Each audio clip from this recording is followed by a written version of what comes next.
Everybody. Hello. How are we? I apologize for my tardiness. It's quite the newsy day, and I was with the president talking about that news, so I look forward to taking your questions on it. But first, I want to talk about President Trump's historic and incredible speech last night. The American people and the entire world watched President Trump powerfully lay out how he's renewing the American dream in a record-breaking joint address to Congress. And Americans loved what they heard.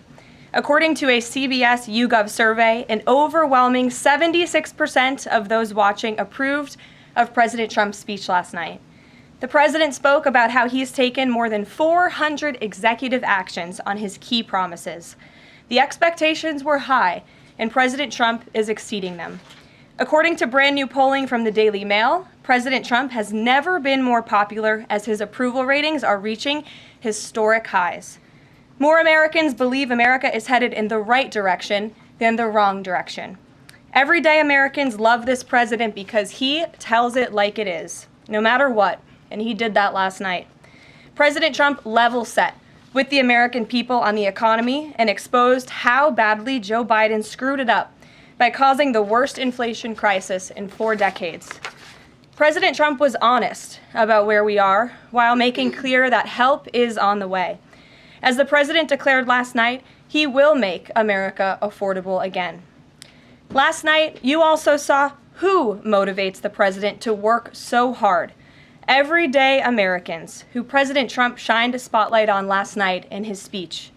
From Mark Fogel, who President Trump was finally able to reunite with his family and his beautiful 95-year-old mother after being detained in Russia, to Peyton McNabb, whose heart-wrenching story motivated President Trump to end men in women's sports, and to Allison and Lauren Phillips, the mother and daughter and sister of Laken Riley, who President Trump honored by signing the Laken Riley Act to ensure her name will live on forever. In other amazing and surprise moments, President Trump honored the life of Jocelyn Nungare, who was brutally murdered by illegal alien gang members. He ensured Jocelyn will never be forgotten by renaming a national wildlife refuge in her home state of Texas to honor her life. And in one of the greatest surprise moments of the night, DJ Daniel, an incredible 13-year-old boy who is beating brain cancer, saw his dreams fulfilled by President Trump when he was made an honorary Secret Service agent. And finally, after nearly 4 years, President Trump delivered justice for the families of the 13 American heroes who were killed at Abbey Gate in the Biden-botched Afghanistan withdrawal, which was one of the worst humiliations in the history of our country. President Trump announced that we have detained Mohammed Sharifullah, the monster who was responsible for that horrific attack, and he was delivered to Dulles Airfield earlier this morning. On his first day in office, President Trump's national security team across the federal government prioritized intelligence gathering to locate this evil individual. President Trump's team shared intelligence with regional partners such as Pakistan, who helped identify this monster in the borderland area late last month. Mohammed confessed to his crimes related to Abbey Gate and other attacks in Russia and Iran as well to the Pakistanis. And U.S. law enforcement officers traveled to Pakistan over the weekend, where he again confessed his crimes to the FBI. As President Trump said last night, this killer will now face the swift sword of American justice for these atrocities right here on United States soil. Joe Biden was responsible for this botched withdrawal, and he had 3 years to find this evil terrorist, and he didn't even try to get the job done. But President Trump campaigned on behalf of and grew very close to the Gold Star families. He promised them accountability, and last night, he kept his promise. He spoke to those Gold Star families yesterday, ahead of his speech, in an incredibly heartwarming call to share this incredible news. And as President Trump asked in his speech last night, how could anyone possibly be opposed to any of this action that he is taking? Well, apparently, the modern-day Democrat Party could. The behavior of Democrats last night was completely disgraceful and demonstrated how severely out of touch they are with the American public. It was the most shameful moment in the history of presidential addresses in that beautiful chamber. In what was supposed to be a unifying moment for our country, Democrat members of Congress instead screamed at the President of the United States, who was just overwhelmingly reelected by their constituents, walked out of the chamber, and worst of all, they disrespected the American people. Democrats didn't stand to keep men out of women's sports. They couldn't even clap for a girl who got her head smashed in by a man on a volleyball court. Democrats didn't stand for an innocent and beautiful child who is surviving brain cancer. They opposed eliminating taxes on tips and Social Security. They didn't stand in favor of cutting taxes for hardworking Americans. They couldn't even clap for two mothers whose daughters were killed by illegal aliens. One of the only things that could get Democrats off their feet last night was cheering for Ukraine, not for America. Last night was a very clarifying moment for our country. The Democrats exposed themselves as the party of insanity and hate, the party that wants to put America last. They've allowed their Trump derangement syndrome to stop them from celebrating America and our people, and we will not allow them to forget that. And it's not just the Democrat Party. The mainstream media still doesn't get it. Last night, MSNBC's Nicole Wallace disgustingly looped in a 13-year-old boy with brain cancer into an attack on the president over January 6th. And CNN's first chyron out of the speech called it divisive. President Trump wasn't divisive. The Democrats were. And CNN was proven wrong by their own viewers, 69% of whom, in a post-speech poll, said they had a positive reaction to the president's speech. It's sad and frankly pathetic that Democrats and liberals in the legacy media continue to allow their hatred for the president to override their love for our country. But nevertheless, the president will continue to unify this nation through policies that are grounded in common sense and that uplift all Americans.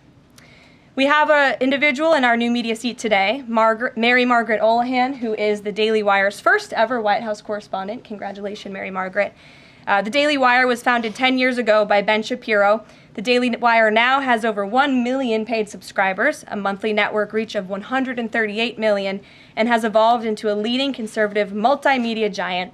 They are now the 5th largest podcast network in the world and home to some of the top-ranked shows. With that, I will take your questions, and Mary Margaret, why don't you kick us off? Thank you so much, Karoline. It's great to be here. Thanks. So I had 2 questions, if that's okay. The first on last night and the second on Maine. You talked about behavior from Democrat lawmakers, a lot of disruptions, and I just wanted to kind of go back to that. We saw Democrat lawmakers not stand for Laken Riley, for Peyton McNabb, for the son of a slain police officer and 13-year-old cancer survivor. What are the optics of that nationally, just in terms of not just the people who were in the room last night, but across the nation? And also, was President Trump expecting this type of behavior when he was crafting his speech? So I gave a quote to one of the media outlets in this room yesterday that Democrats behaving like children would be the least surprising thing of the night. And unfortunately, that quote did turn out to be true. I think the president and everyone, frankly, was surprised by the Democrats refusing to stand for not the president's policies, because frankly, we expected that, but for the everyday Americans who President Trump was shining a light on their stories. Mark Fogel, for instance, an American school teacher who was detained by the Russians. President Trump freed him. If Joe Biden had done that, they all would have been on their feet, but because of it came from President Trump, they weren't. So we think it's very sad, but we're very proud of the president today, and the American people are the people that this president cares about most, and the reviews are in, and everybody loved his speech. Thank you. And then on Maine, we know that the governor of Maine has really pushed back against the president's executive order saying that boys should not be in girls' sports. I spoke with a lawmaker from Maine this morning who told me she'd been censured by state lawmakers for calling a man and speaking up on this. What is the next move for the White House in this battle to protect the integrity of women's sports? Yeah, well, the Department of Education has sued the state of Maine. As you know, there's ongoing litigation. The president has made a commitment to ensure that states are being held accountable if they continue to allow men in women's sports, which he believes is an egregious violation of taxpayer dollars. And so that fight continues, and the president won't back down. Again, this is a common sense policy. 80% of the American people, including more than 60% of Democrats, do not want men in women's sports. So the president will stand by this commitment. Thank you. Gabe, good to see you in here. Good to see you, Karoline. A couple questions. One, can you confirm that the president held talks with the big 3 automakers today, speaking about potentially delaying tariffs? I can confirm, and I'm glad that you asked. The president sent me out here with a statement directly from him. I saw it was reported earlier today by Bloomberg News, and he wanted me to share this with all of you. We spoke with the big three auto dealers. We are going to give a 1-month exemption on any autos coming through USMCA. Reciprocal tariffs will still go into effect on April 2nd. But at the request of the companies associated with USMCA, the president is giving them an exemption for 1 month so they are not at an economic disadvantage. So the three companies that he spoke to are Stellantis, Ford, and General Motors. They requested the call, they made the ask, and the president is happy to do it. It's a 1-month exemption. And the president just posted on social media that he had spoken with Prime Minister Trudeau. He says he's not satisfied with what the Prime Minister has said when it comes to fentanyl, but less than 1%, as you know, less than 1% of the fentanyl seized last year was in the northern border. What else does Canada need to do? Well, the president did just put out a statement on his call with the governor, Justin Trudeau, as he calls him, of Canada. And he said that he was not pleased, as you said. He said it's not good enough. He told Prime Minister Justin Trudeau that directly. The call ended in a somewhat friendly manner, as the president said, but he's not going to stop standing up for the American people. And to answer your question directly when it comes to fentanyl, for the last 4 years, unfortunately, our neighbors to the north and the south, Canada and Mexico, respectively, have allowed America to be a dumping ground, not just for illegal aliens, but for illegal, poisonous, deadly fentanyl, which is now the #1 killer of young people in this country aged 18 to 34.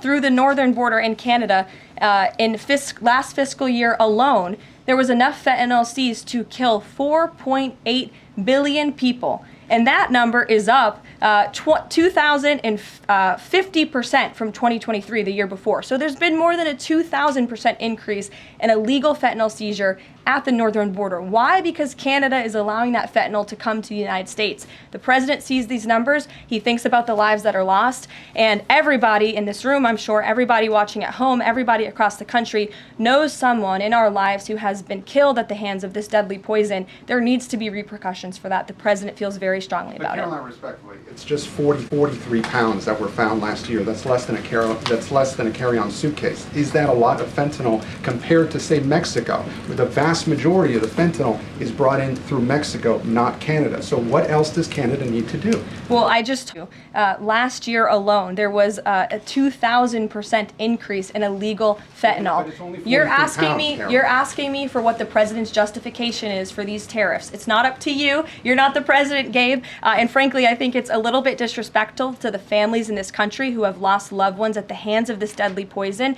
If you talk to them, and this president has, they are grateful that they finally have a president who is standing up to both Canada and Mexico, and most importantly, to China as well. The president added an additional 10% tariff on China because this deadly poison is being produced in that country. It's being distributed through our neighbors, and there needs to be consequences for that, period. Peter. Thank you, Karoline. If the U.S. has a longstanding policy that we do not negotiate with terrorists, then why is the U.S. now negotiating directly and for the first time ever with Hamas?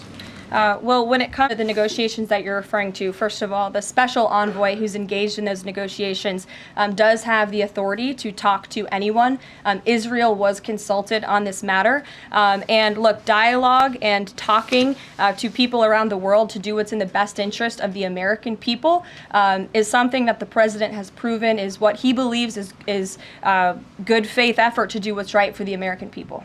Is it just about the hostages, or are they also talking about the president's plan to take over Gaza? These are ongoing in discussions. I am not going to detail them here. There are American lives at stake. I would defer you to the Department of State for further details, but I'm not going to get into those talks here at this podium. We know that some officials here were miffed that Zelensky showed up last week without a suit for his meeting in the Oval Office. But Elon Musk never wears a suit in He there. did last night. So what is the dress code? Well, Elon Musk's suit last night, I'm sure you saw it. Was he spooked by the Zelensky getting kicked out? No, I don't think so. I'm just pointing out that he did wear a suit last night, and I think the president liked that very much, and he looked great. Speaking of the president, he just passed me a note while I'm standing here. He wanted me to hold this up. This is the poll that I cited, the CBS YouGov poll that shows that 76% of those who watched the president's speech last night approved of his speech. And so it goes to my earlier point that I made in my monologue about how incredibly sad it is that we have a modern-day Democrat Party who is so severely out of touch with the American public. This is a great poll. The ultimate poll, though, came on November 5th when the president won by an overwhelming margin that he spoke about last night. Democrats weren't happy to hear that either. Ouija. Thank you, Karoline. Back on tariffs, last night President Trump said there will be a little disturbance, but we're okay with that. Can you put a dollar figure amount on how much the average American family should expect to pay as this disturbance? And why should Americans be okay with that when so many are already struggling to pay the bill? First of all, last night, the president told the truth. And he was realistic, and he level set with the American people. And I think, frankly, it's very refreshing, and everybody in this room should be very grateful that we have a president who tells the truth about the reality of the economic situation that we are in, unlike the previous president who lied to everybody's faces, saying inflation was transitory, saying it was under control, saying that the border was secure, when none of that was true. So the president is being frank and honest, and the American people elected this president to have monumental reform and change, including rebuilding our manufacturing base in this country, standing up to foreign nations who have been ripping off our country for decades. And that requires a little bit of disruption. That requires a lot of effort and work that this president is focused on doing. With that said, as the president said last night, his administration is wholeheartedly committed, of course, to ending the inflation nightmare caused by the Biden administration. Look at the deregulation efforts. Look at the president's push last night in his speech for Congress to pass tax cuts, to end taxes on Social Security and overtime pay for hardworking Americans, end taxes on tips. We need Congress to get that done because that's going to put more money back into the pockets of the American people. And I didn't even mention energy. Look at the president's approach and focus on unleashing the might of our energy industry. We know that's the #1 driver of inflation. He's been slashing back a lot of the burdensome regulation from the previous administration to unleash our energy industry here at home, which will drive down costs. He said he is committed to making America affordable again. He did it in his first term, and Americans can trust him to do it again. President Trump has made clear, Caroline, that he loves tariffs, but the stock market does not. How does he factor that into his decision making? Well, the president does tariffs. He said it's one of his favorite words in the English dictionary, and he believes in tariffs because they'll ultimately make America rich again. They're going to raise revenue. They're going to help us pay down our debt. Most importantly, they're going to bring American jobs here back home. So I think for folks on Wall Street who may be concerned, look at what this president did for you in his first term. Wall Street boomed. Stock market boomed. The president expects that to happen again, but most importantly, Main Street is going to boom, and that's why the president has this whole of government economic approach, which includes tax cuts, tariffs, regulation cuts, and an energy industry that will bring down costs for American consumers.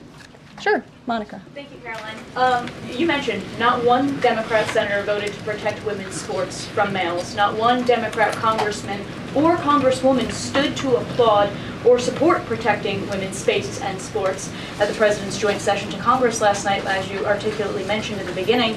So I'm wondering, what message is that sending to not only young women who are competing in these sports across the country, but also to the parents of these young girls? Yeah. I think the message that Americans should take away from last night is that they have a president in the Oval Office who is committed to doing what's right for them, especially women and girls across the country. And I think it's very ironic, thank you for bringing up the point about women, that Democrat women were wearing pink to support our fellow females, yet they couldn't stand, again, for a young woman who was almost killed and severely injured by a man on the volleyball court. They couldn't stand for the mothers of two beautiful young women whose lives were taken tragically at the hands of illegal people. So you can't say you're the party of women and then support men and women's sports and not stand up for basic law and order and immigration reform that will protect women in this country. That's what President Trump is doing. He's the president for women. Lindsay, good to see you. Thank you, Caroline. Good to see you. So, speaking of tariffs, China said yesterday that they're ready for any kind of war with the U.S. Because of these tariffs that have been placed on them. And a Chinese spokesperson also said that the tariffs would not lead to a resolution of U.S. concerns about fentanyl originating in China. Can you speak to how the administration is planning on responding to that? Well, I think Secretary Seth has responded to that this morning. He said that America will always be prepared to defend itself, especially under the leadership of this president in the Oval Office, and that certainly remains true. Again, when it comes to tariffs, the president has been very tough on China, not just now with 20% and more with the reciprocal tariffs that will hit on April 2nd, but look at what he did in his first term. There were billions of dollars worth of tariffs that he implemented on China, and it's quite telling that the previous administration did not rescind those tariffs because they realized the value that they had in not only deterring China, but also raising revenue here in the United States. Rachel. Thanks, Caroline. Just a quick follow-up, two quick follow-ups on tariffs. The president mentioned a little disturbance during his remarks yesterday. The CEO of Target says that consumers will likely see prices go up on everything from strawberries to bananas to avocados. How long should Americans expect to pay higher prices? Are we talking a week, a couple of days, a few months? Again, I don't have a crystal ball. What I can assure the American people is that this president and this administration is doing everything they can. And I would remind you and everybody else in this room that it's because of the previous administration's economic policies that Americans were left with record high inflation. Inflation throughout Joe Biden's entire 48 months in office was at or above 3%. It hit record highs, as you know. And there's a whole list of what the Biden economic disaster this president was left to clean up. It's been a month, but he's working hard every single day to do just One that. quick follow-up on the carve-out. Sorry to cut you off there.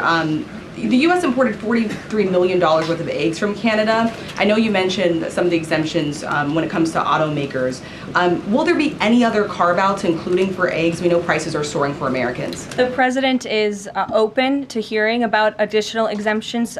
He always has open dialogue, and he'll always do, what's right, what he believes is right for the American people. But again, as for the egg crisis in this country, the president is wholeheartedly committed to ensuring we're increasing our egg supply, and we're also bringing down cost. And Secretary Rollins has been all over this issue. She comes from an agricultural background and family. That's why she's leading that very important department. She wrote an amazing op-ed in the Wall Street Journal. She's been all over the media talking about her plan. She has a real plan. The president endorses it. And he even, gave her an off-the-prompter shout-out last night to say, Brooke, I'm counting on you. It's an important issue. And this White House is working with Secretary of Agriculture every single day to address this issue. Sure. Jordan.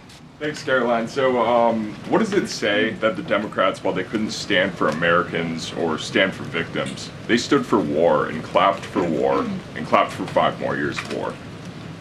Yeah, the president addressed that last night, I think, when he called out Senator Elizabeth Warren and said that, again, as I said in my opening speech, very telling that the Democrats refused to clap for American people and American interests and American priorities, but they did clap for the country of Ukraine, which, by the way, the president's working very hard to end that war. So Democrats should be applauding him for actually doing something about it. Follow up on that if I can.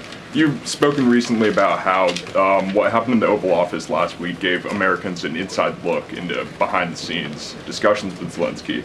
Is this how he treated Joe Biden and just treated him disrespectfully and received billions of dollars? Well, it's a very interesting question. I don't know if anybody in here asked my predecessor who stood at this podium about that, but there was a report from NBC News that President Biden also got increasingly frustrated with President Zelensky when he was handing out blank checks and President Zelensky kept asking for more. Joe Biden was quite frustrated with that. So again, as I've said repeatedly, Friday revealed the frustrations that this administration has had in closed-door negotiations with the Ukrainians. However, President Zelensky did put out a statement yesterday, which we believe is a positive step forward. And National Security Advisor Mike Waltz has been talking to his Ukrainian counterparts. And so we're in the midst of this, and we'll see what happens next. Caitlin. Thanks, Caroline. I have 2 questions. One on the reprieve that is being granted to these 3 automakers for 1 month on the tariffs on Canada and Mexico. How did the president settle on 1 month? The reciprocal tariffs will go into effect on April 2nd, and he feels strongly about that no matter what, no exemption, so that's where the 1 month comes from. Does he expect them to be able to shift production within a month? He told them that he should get on it, start investing, start moving, shift production here to the United States of America, where they will pay no tariff. That's the ultimate goal. And on the conversations between the White House and the Ukrainians and the letter that President Trump revealed last night that he got from President Zelensky, Director Ratcliffe said today that the president has paused also intelligence sharing with Ukraine. Is that temporary or is that permanent? I believe National Security Council told me in regards to that was that they paused or they are reconsidering the funding for Ukraine, as you saw, the pause on the funding. As for intelligence matters, I would refer you to either the National Security Council or the CIA as well. But they're considering lifting or reinstating the military aid going to Ukraine, which they paused this Again, week. it's a pause for you. Follow up on that. Sure. The president read parts of the letter that he received last night from President Zelensky. Can you give us a sense of when President Trump now plans to sign that minerals deal after receiving that letter? Those talks are happening. I just saw the National Security Advisor. He's working very hard on it. I believe he was going into the Oval Office to give the president an update on where this stands. But again, the president is committed to a peace deal. He wants to see this war end. And I think that President Zelensky's message, which he also shared on X as well, is a positive sign in the right direction. The president also said that the United States was reclaiming the Panama Canal. The president of Panama this morning, or at some point today, said that President Trump was lying. Wanted to get your response to that, and also curious if the president had a reason for not specifically mentioning BlackRock last night when he was praising the company that is buying canals or ports around the Panama Canal. Yeah, I'm not sure if Panama and what's going on with their own canal, but as you just mentioned, BlackRock is now interested in investing and taking over the two ends of the port, which is very important because the president was very vocal several weeks ago about the need to ensure that China is not controlling the Panama Canal. This is a very important place for the United States of America. We also saw that the Panama Canal lifted fees on our U.S. naval ships that are going in and out of the canal. That's a win for the United States of America. And the president will continue to ensure that the Chinese government, the CCP, cannot be infiltrated in the Western Hemisphere and certainly not in the Panama Canal, which is a very important place for our country. Dasha. The president continues to call the Prime Minister of Canada, Justin Trudeau, Governor of Canada. I'm curious what he means by that and if there are any plans that are moving forward with trying to make Canada the 51st state. And I have a follow-up on the economy as well. Sure. Well, put that in his True Social account, or his True Social post earlier today. Feels strongly that it would be very beneficial for the Canadian people to be the 51st state of the United States. They wouldn't be paying for these tariffs. They'd have much lower taxes if they were part of our great country. Karoline, on the economy, you and I traveled the country during the campaign. This is an issue that so many voters decided to cast their ballots on, and they voted for President Trump. He has started to have that realistic conversation with the American people, that disturbance comment last night. But I'm curious if you can be real with Americans right now as all of these factors are playing out. Are things potentially going to get worse before they get better? Look, I've now been asked and answered this question just given to me in different verbiage of 3 different times, and I will answer it again in an effort of transparency to the American people because this is an important issue and the American people, this president understands that it is. And again, that's why in his joint address to Congress last night, he addressed this issue with a realistic and honest approach. He talked about what this administration is doing to unleash American energy and to make America affordable again, and this administration is wholeheartedly committed to doing it. And I would remind the American public that the first-term record of this president speaks volumes. That's why they reelected him, because they know that he can fix our broken economy, and it's very, very broken from the previous administration. Stephen. Thank you, Karoline. I've got 2 questions, one on press access, and the other on fentanyl and tariffs. Sure. On press access, your predecessor, Karine Jean-Pierre, who presided over many novel press access restrictions, criticized the recent changes to the press pool made by your office. She said in an interview, quote, what we're looking at is what North Korea is doing. What's your response to that, and can you say anything to allay concerns that unfavorable coverage will be punished in this new press pool system? I think that's the same individual who said from this podium numerous times that the commander-in-chief was mentally and physically up for the job, which we knew was a lie. Many people in this room knew it was a lie. Many of you were admonished for asking questions about that truth. So when it comes to truth and transparency, this administration, this White House is setting the example. This president is taking far more questions than his predecessor, Joe Biden, did on a daily basis, and that will continue. And on fentanyl and tariffs, Fentanyl produced largely in China has killed 334,000 Americans over 5 years. According to CDC data, that's about 1 in every 1,000 Americans. President Trump has cited this for applying new tariffs to Canada, Mexico, and China. But in addition to China's talk about being ready for any kind of war, they said yesterday, the foreign ministry said that, quote, the fentanyl issue is a flimsy excuse to raise U.S. tariffs, and, quote, U.S., not anyone else, is responsible for the fentanyl crisis. So what's the response to China that the talk of fentanyl is just an excuse for tariffs? And what does that say about the resolution? Well, of course, the country that is getting very rich off of distributing this deadly poison to American citizens is going to say that. Again, the president knows where the American people stand on this issue. Fentanyl overdoses. Dasha brought up all of us campaigning all across the country. They talked about inflation. They also talked about the border, the illegal immigrants that we're pouring through, but also these deadly drugs. And again, the president keeps in mind those families every single day when he is making these tough decisions. But it's a necessary decision, and he's no longer going to allow the United States of America to be a dumping ground for illegal immigrants and for illegal drugs that are killing our nation's people. This is the #1 leading cause of death in our country, and there needs to be action taken to ensure that that cannot continue. Thank you very much, guys. We'll see you later. Thanks, Karoline.